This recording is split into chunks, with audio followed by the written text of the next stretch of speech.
Hello and welcome back to the channel. Today I am delighted to be joined by Adam Drury from the Watford Observer making his debut appearance. Adam, how are you? How are things?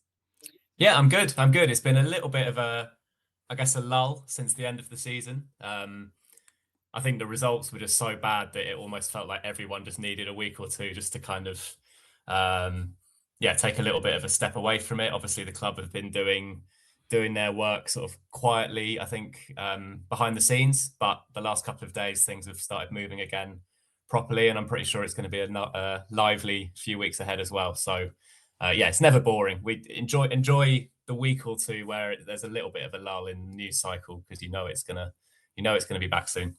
Yeah, absolutely. A pleasure to have you on. We'll dive straight into it then. You dropped a big bomber on us yesterday morning. Information on the futures of numerous first team and academy prospects. I think the main headline to take away from the article, Adam, and what got people talking the most was the news around Edo Kayembe's future. And from your understanding, he has signed a 12-month extension until the summer of 2024. He is a divisive player at times. I think it's fair to say he certainly splits opinion among the fan base. Due to the other midfield outgoings that we'll discuss later on, in your opinion, did it actually leave the club with little option as to whether to renew his deal? Yeah, it's an interesting one because he's obviously been listed as out of contract for throughout this season. So I think the deal he signed when he first arrived in January 2022 was 4.5 years. Um, and whether I'm not exactly certain whether this is kind of an option within that deal that's just been taken up or an extended sort of separate deal for 12 months, but it's essentially extended for 12 more months. I think firstly, you're right that there's going to be a lot of upheaval in midfield this summer already. So we'll come on to two or three players who are out of contract. It's no secret that there's every chance Imran Loser will leave as well this summer. That will obviously be a sale rather than an end of contract situation, which leaves the club with only two or three senior contracted midfielders as it stands heading into next season. So I think in that respect, listen, I understand the the situation that people feel towards Edo Kayembe. I think he's probably become synonymous with wider issues over his time here. The team has essentially got considerably worse during this period. It's not been a particularly happy period, and I think he kind of resembles that in some ways. And even as a player, I get it. Like sometimes he plays at a slightly slower tempo than you'd like. You want him just to be that 5% quicker. Um, what I would say is I think he's 27 with a little bit of Premier League experience and fair amount of Championship experience. I personally don't feel he's as poor a player as he's made out to be in some circles. And I think releasing a player of his level and experience at that age when he potentially has, well, potentially transfer value down the line. Okay, it's looking like only a year for now, but you never know what will come in the future. And when he can contribute, I think he's a decent goal scoring midfielder. When he gets the ball in that sort of 20-25 yard range on his left foot, you kind of fancy him to score.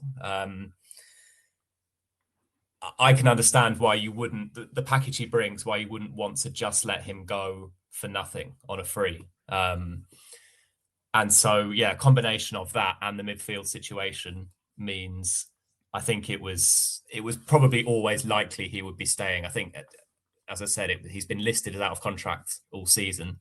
But yeah, I get the impression it was never that likely that he'd be walking away this summer. I think the club were always likely to keep him on, and that's the situation. So yeah, my opinion is it's not bad news at all that he stays. I think he's a adequate squad player for sure.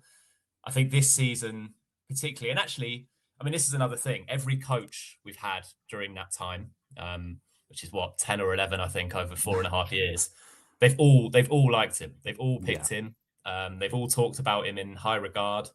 I think he is a popular figure at the training ground. And he is one of those players, and you see this across different teams. When we debate the England team and whatever, like there are certain players who coaches like, and they give you things that maybe fans don't see or appreciate in the same way. And that seems to be the case with Kayembe. So yeah,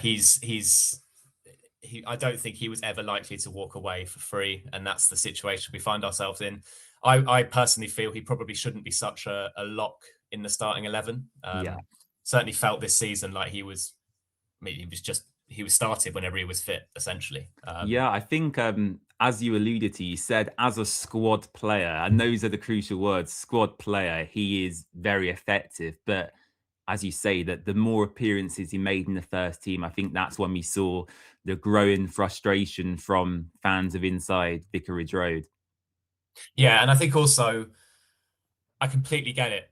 And I feel the same way sometimes, but because we see players like Kwadwo Bar all season really just didn't nail down a place in the starting 11. Nestoria Rankunda only did so in the last 6 weeks or so. And from a kind of like, how can these guys not be playing? And a player who is a little bit slower and steady and maybe doesn't get you off your seat as often is a regular in the team, and sometimes playing wide as well in those positions.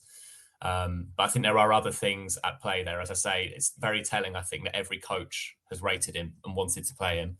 Whereas the reality is this season for someone like Barr, every coach has ended up not playing him based on what they've seen. So there are various elements at play there, I think, in terms of the way they train, the tactical approach, all of that sort of stuff, which is where we need to see an improvement from some of the really exciting young players.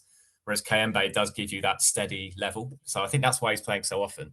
But yeah, I think he's probably at a level as a player where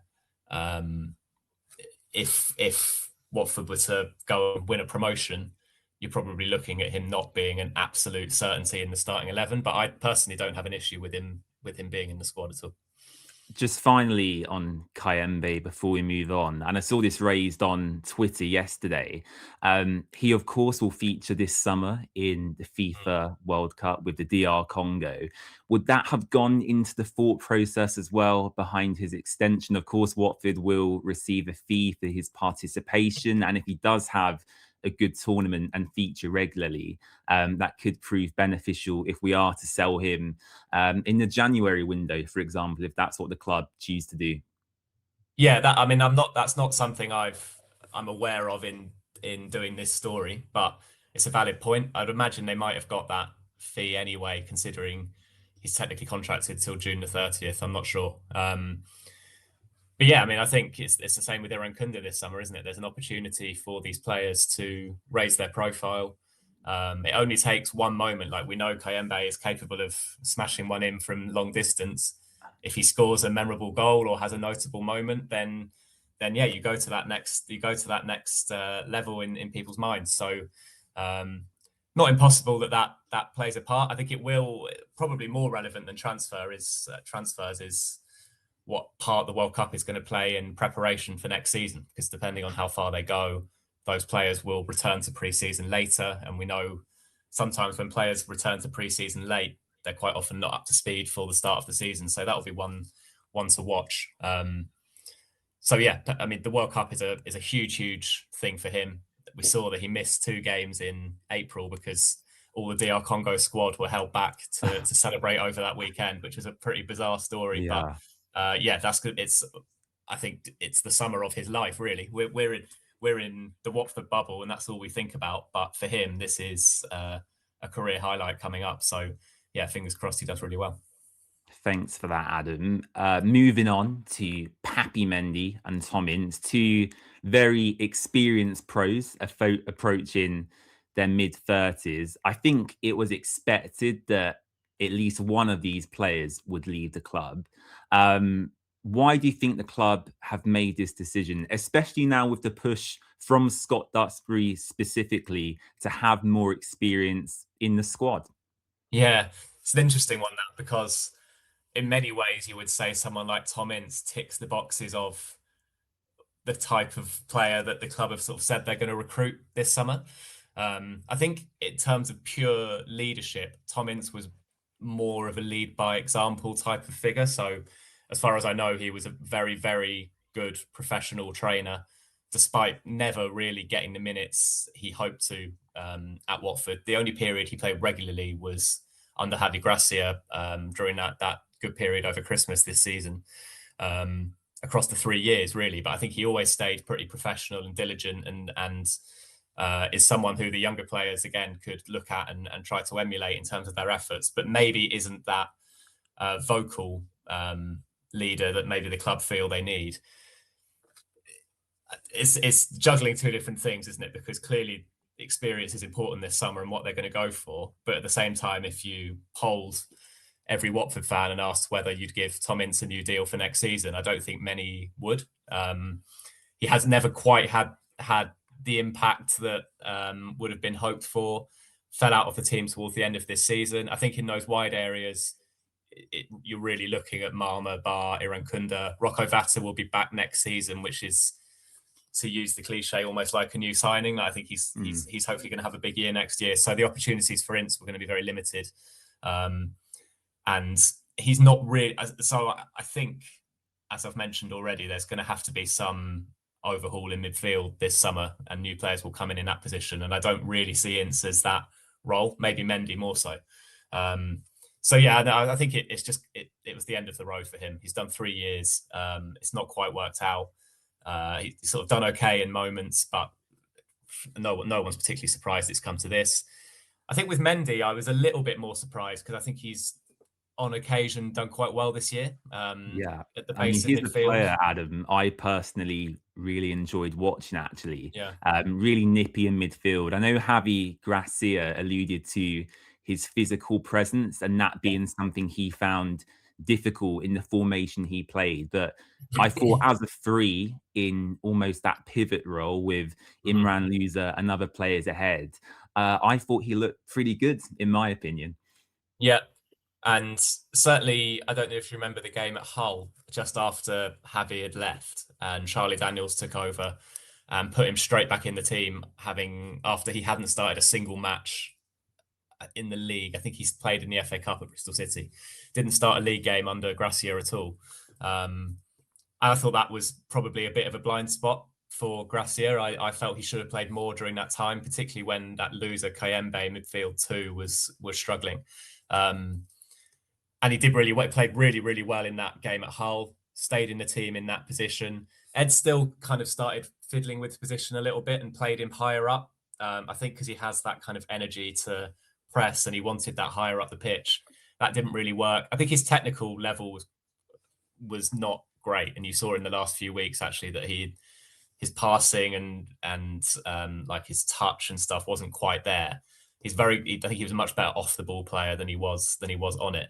But I think this is just, again, a feeling that the way this season finished, if we're talking about stuff like reset and freshening things up, particularly in midfield, and he's a possibility as an out of contract player to leave.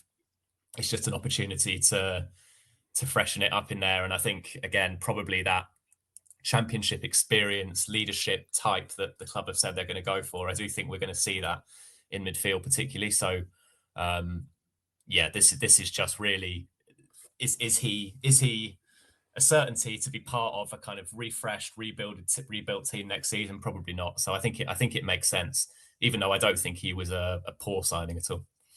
And for Tom Ince, we know he's been doing some coaching at the club. They published some clips a few months ago of him working with the younger age groups. Is that something you could see Ince getting into immediately, or do you reckon he's maybe got one more move left in him?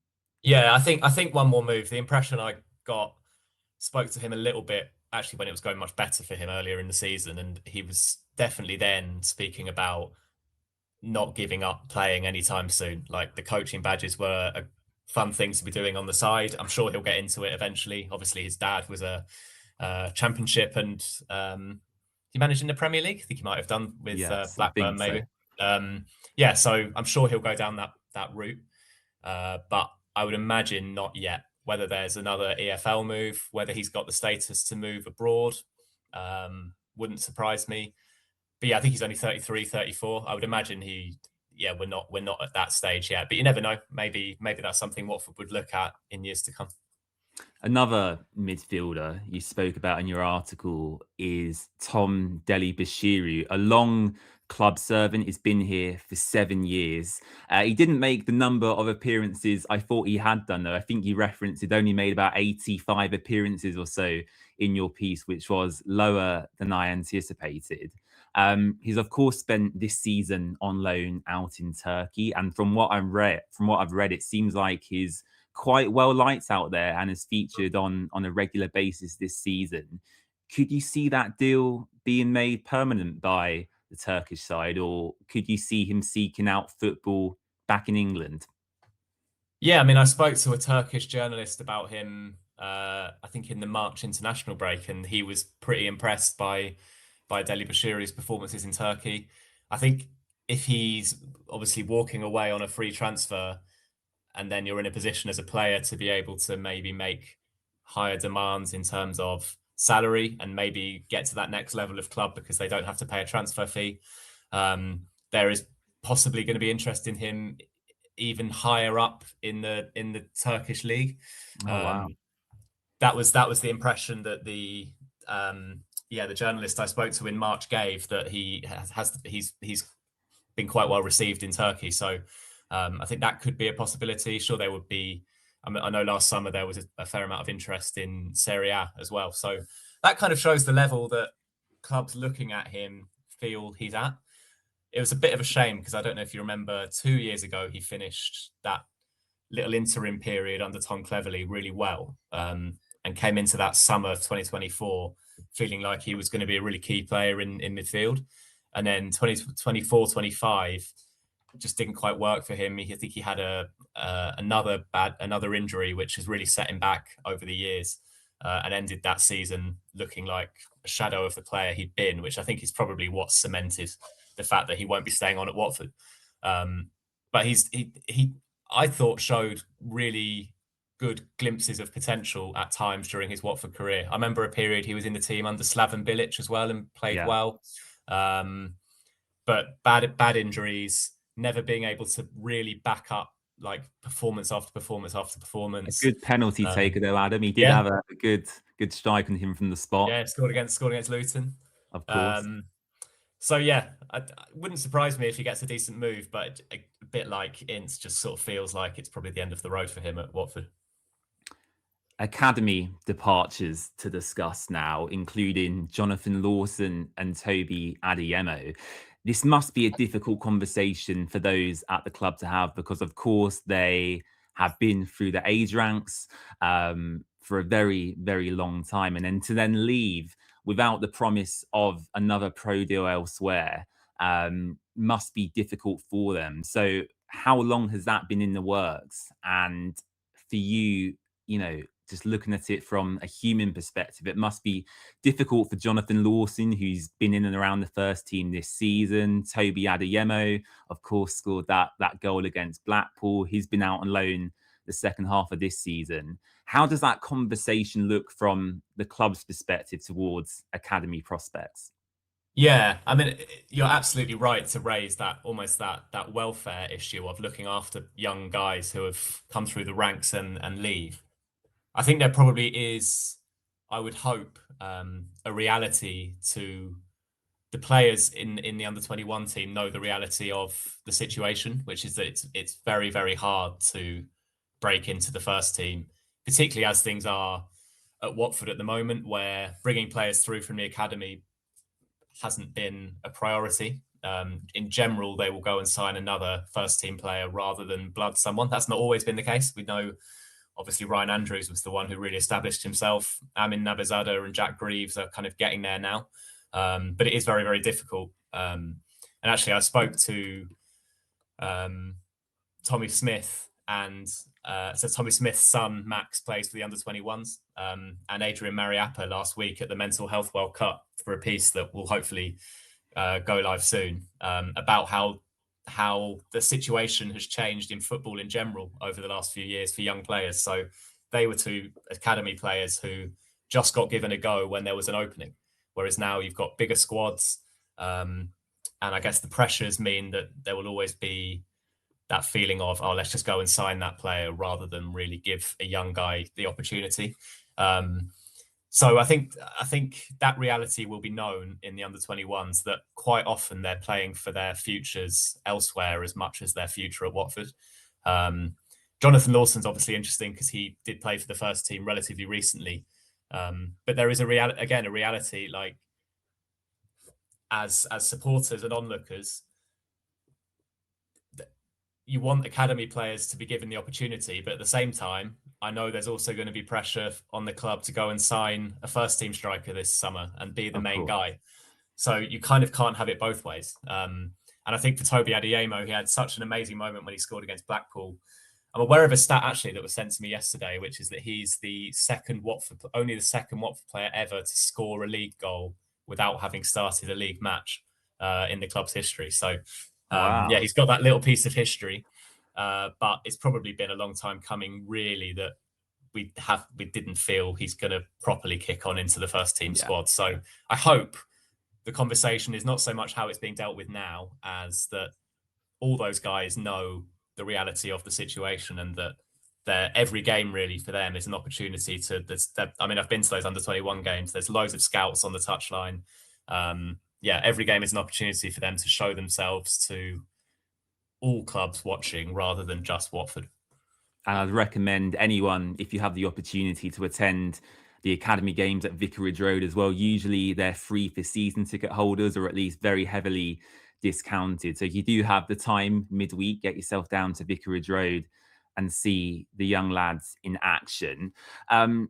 Another loanee you spoke about on your article, Adam, was Manchester City centre-back Stephen Mifune.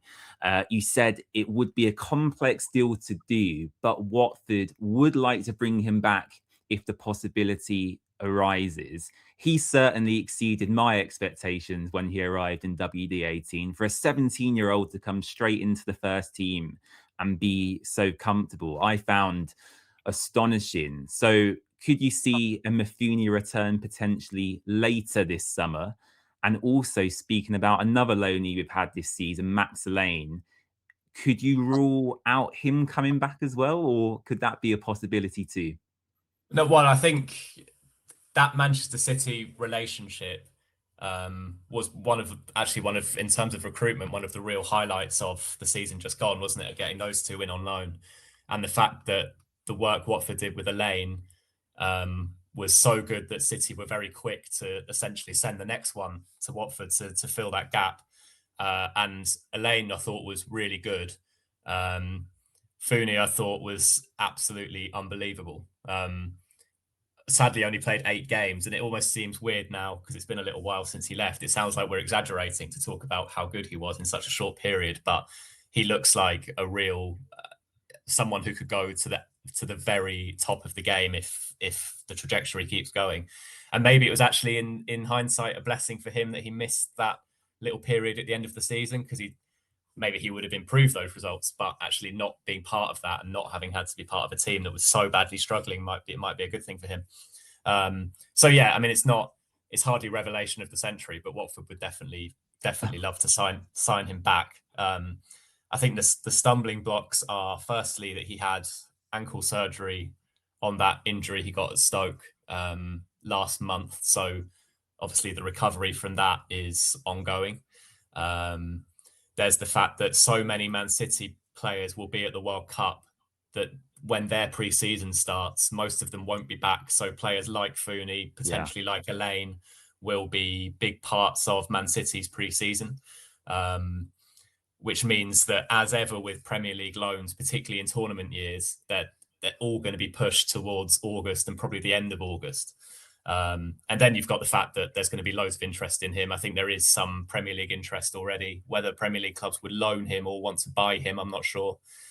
You've also got Pep Guardiola's future at Man City is uncertain. And I think a big part of the relationship between Watford and Man City has been the fact that Gianluca Nani and Pep Guardiola go way back. Nani signed him for Brescia, I think. Yeah, did you see the Talk Sport Yeah. article a few days ago Yes. where Yeah. Yeah. Joan Yeah. Lucas spoke about Pep actually at quite a lot of Yeah. length? Yeah. So whether his future makes a difference to Watford's ability to get City players in. So I think for both of them, I mean, yeah, there's no doubt they'll be keeping an eye on Elaine's situation as well, and potentially others at Man City as well, because if there's the opportunity to get more of those guys in at Watford, I'm sure they'd like to take it.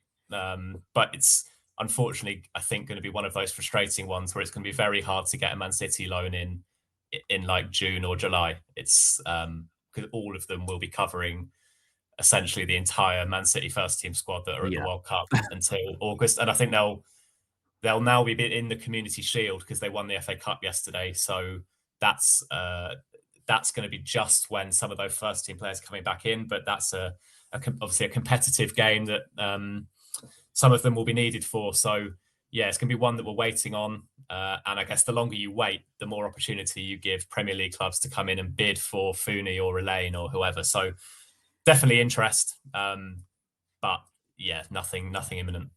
All right, touch with our relationship pays off there, Adam. We'll move on to our last couple of talking points now. The Udinese trio of Saba Goglecic, James Abankwah, and Luca Kiramgard. And I want to focus on Luca more specifically here because, of course, it was widely reported last summer there is an obligation to buy rather than an option in his deal. That's thought to be a multi-million-pound obligation. In the article you published, you spoke about, of course, there being a close connection between the two clubs and the fact that actually they could renegotiate that deal for Luca if they see fit. How do you see the summer panning out for those three players? It's an interesting scenario to be in. Yeah. Yeah. So basically, my sort of understanding is that as it stands right now, if nothing was to change, all three are due back at Udinese rather than Watford for Okay. pre-season this summer. So like that's their current situation. Um, yeah. So Kerem Gard, when he signed, was signed essentially with Watford in mind, and I think went via Udinese more for work permit reasons than anything else. But the fact is, it's not. He's done okay, I think, in moments, but has really not quite lived up to the billing as the sort of first choice number 9 striker. I think he's struggled a fair amount physically. Centre backs have found it.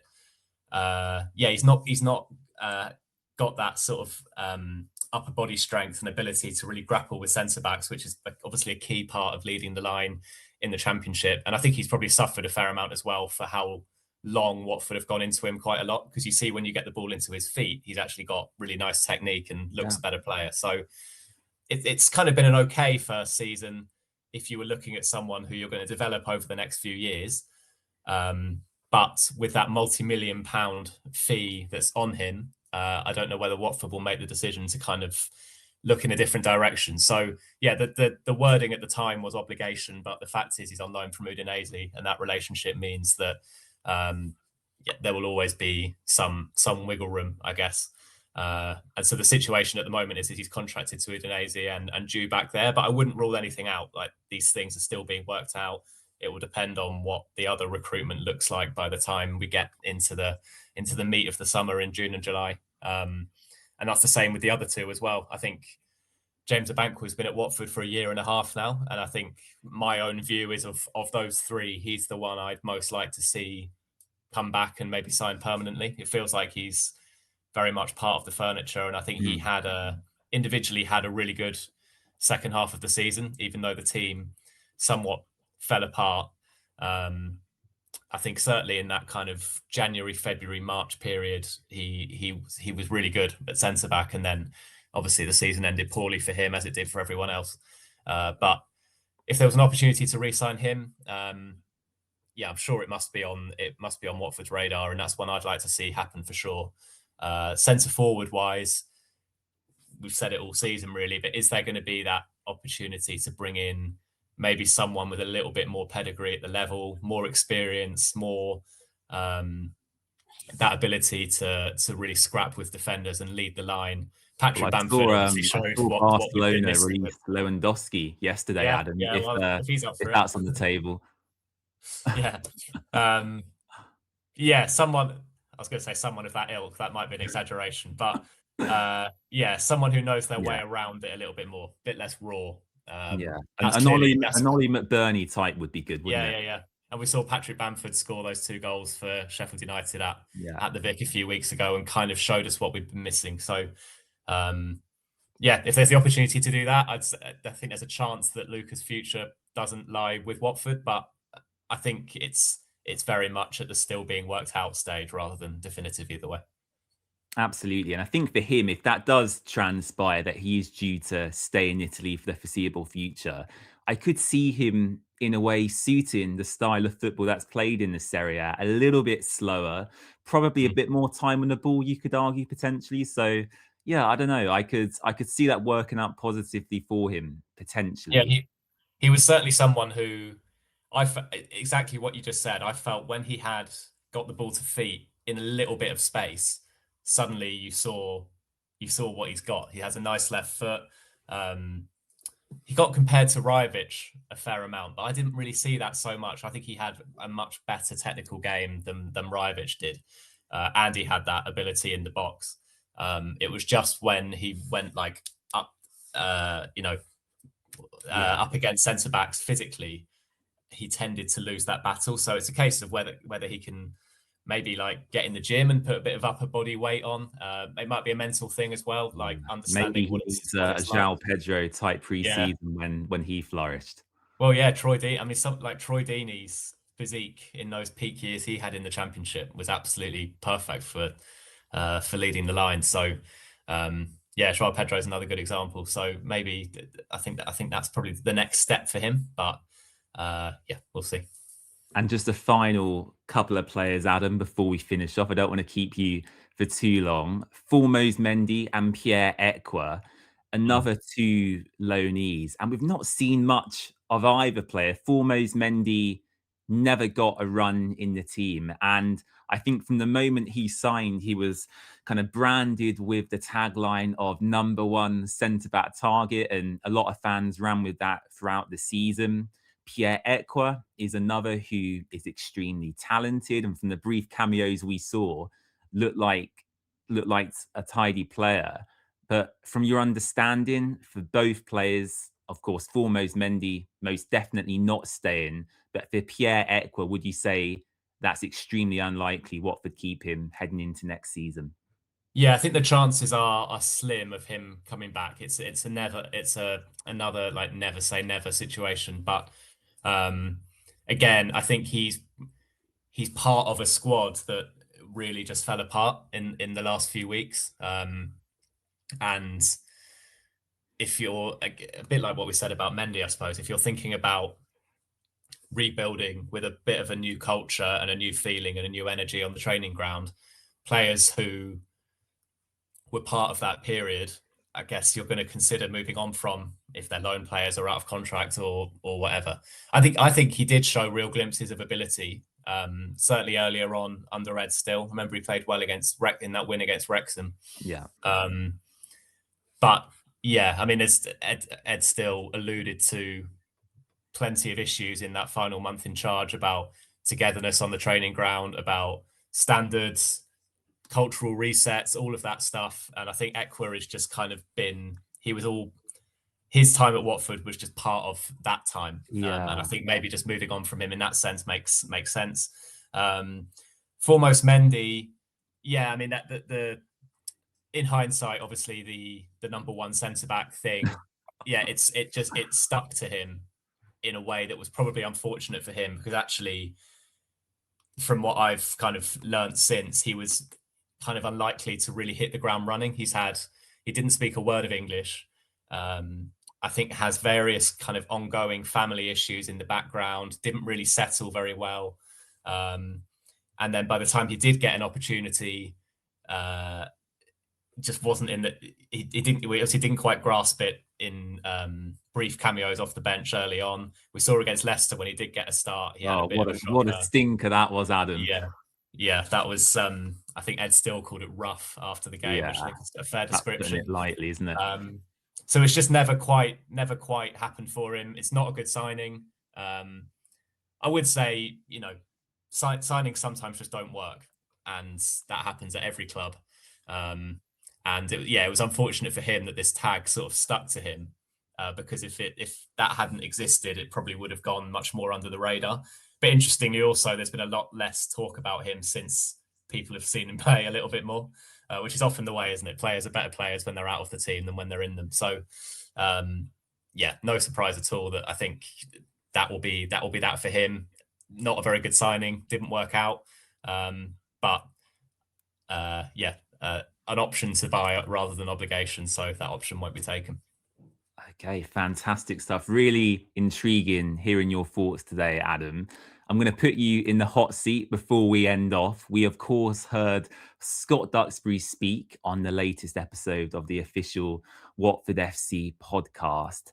And he spoke about the search for our next head coach, which, for a change, has taken a significantly longer period of time. In Scott's words, he said, the new Watford head coach will have experience, someone who has won previously and knows how to navigate a long championship season. If you were Gino Pozzo for the day, Adam, and you were sitting in his swanky office in London Colney, based on what Scott Duxbury said, who would you personally appoint and what are the reasons for that?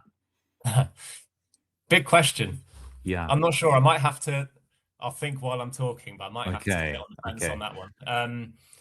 But yeah, no, it was interesting what Scott Duxbury said, because I guess when you're describing that stuff, it almost becomes a sort of like, who is this person who ticks every single box? Do you know what I mean? But I think the thing I took from it most, which I think is really important moving forward, is trying to find a head coach who has that power in the dressing room and on the training ground and that authority to really pull it together and knock it into shape. That's my impression of what's been missing this season, is that because of the turnover in head coaches and the way things have worked here, and probably the mentality of the players knowing how things have worked, is that it's very hard to be led into any proper serious direction because it changes so often, and because players are being pulled in, they're playing different systems, different ways of training, different types of coaches. They'll all have the feeling when they lose a few games of what might be coming next. So that's the cycle that needs to be broken out of, and I think empowering someone on the training ground with real authority and who is going to garner respect, but not just be that figure, but actually be allowed to be that figure by the club. The club are never going to hand over 100% autonomy to a head coach. That's not how it works at most clubs these days. But I think there does have to be a feeling a little bit more that it's the new head coach's team, and he gets to take it in the direction he wants to take it in. So who that figure is, I'll give some more thought to. But what I'd like to see is someone with real authority come in, and not just be an authoritative figure, but, as I say, be allowed to grab it by the scruff of the neck and make it their team. Well, of course, we've seen the betting odds, Adam, as we do with every managerial change. And of course, you can't read anything too substantive into that. If someone puts a bet on one person, it can change the market quite significantly. But the names mentioned on there include Russell Martin, Scott Parker, Marty Cifuentes. The name I've seen come up quite a lot is John Dow Thomason and what he's done previously in the Championship. Could you see that type of fit working well at Watford? Because for me, out of all the options available, that does seem like kind of the perfect match. Yeah, actually, I mean, he's of the names that obviously we're all aware of, he's probably one I would, to go back to your previous question, one I would say, because I think he played attractive football with Blackburn in the Championship, counter-attacking football, which suits a lot of this squad. Obviously, Blackburn is a politically difficult club as well, and he's dealt with all of that. And yeah, I think he's known to be a very smart, switched-on coach. Had success in Scandinavia as well, across a few clubs, I think. So yeah, I think he'd be an interesting one. Um, just looking at the list now, so you've got obviously figures like Scott Parker and Russell Martin who have kind of been Yeah. around the block in the Championship, but not hasn't tended to be the route that Watford go down. And there has to be a dose of reality as well about where Watford sit now. You know, they're 4 years out of the Premier League. They're probably not viewed by outsiders as a club who are among the favourites for promotion or knocking on the door of a promotion, which is where maybe someone like Scott Parker would be looking. So, yeah, I think Yondar Thomason is an interesting name, and it wouldn't shock me at all if he's one of the candidates Watford have spoken to. Yeah, the list of names on the betting tends to be just the biggest available names who have recently managed in the Championship, which isn't necessarily the pool that Watford are shopping in. I think the line about Championship experience from Scott Duxbury, they might plump for someone who has Championship experience, but I wouldn't necessarily take that as meaning someone who has experience of winning the Yeah, Championship. it's difficult because we're Yeah, nitpicking at specific words, yeah. aren't we? That's the thing. I think you have to be, particularly when he's spoken on a podcast. This is something I thought on Friday. You have to be a bit careful about, like, no one's word perfect when they speak in an audio setting. So yeah, I think maybe try and read into what he meant by that rather than exactly how he phrased things. And I wouldn't necessarily take that as meaning it's definitely a manager with Championship experience. It's more someone who understands what the nature of the competition is like. And yeah, probably experience of winning promotions in other leagues and so on. So it'd be interesting to see. I think hopefully this week things will unfold. But I agree with you. I think Yondar Thomason is a potentially interesting name. Adam, it's been a real pleasure. I've really enjoyed speaking to you today, and hopefully we can catch up again later in the summer as the transfer window develops. And also, if you want to read Adam's piece with everything we discussed today, you can do so on the Watford Observer's website. Where can people find you across social media, Adam, if they want to keep updated with the latest news around the football club? Yeah, well, obviously keep your eyes on the site, and my X account, formerly known as Twitter. That's what we're meant to say, which is at Adam_Drury1. So yeah, we'll be across there over what is sure to be a busy next few weeks. Fantastic. Appreciate your time, Adam. And thank you for watching at home as well. If you haven't done so already, make sure to subscribe and let me know in the comments about everything we've discussed today, including your pick for the next Watford head coach. I'll see you again very, very soon. Bye bye.